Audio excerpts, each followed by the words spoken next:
وإن طائفتان من المؤمنين اقتتلوا فأصلحوا بينهما فإن بغت إحداهما على الأخرى فقاتلوا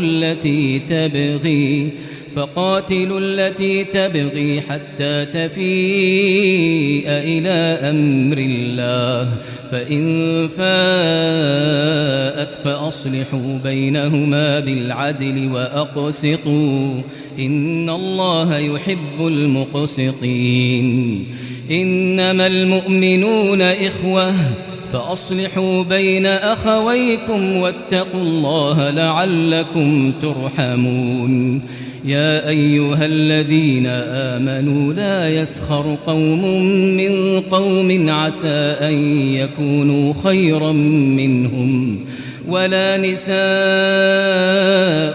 من نساء عسى أن يكن خيرا منهن ولا تلمزوا أنفسكم ولا تنابزوا بالألقاب بئس الاسم الفسوق بعد الإيمان ومن لم يتب فأولئك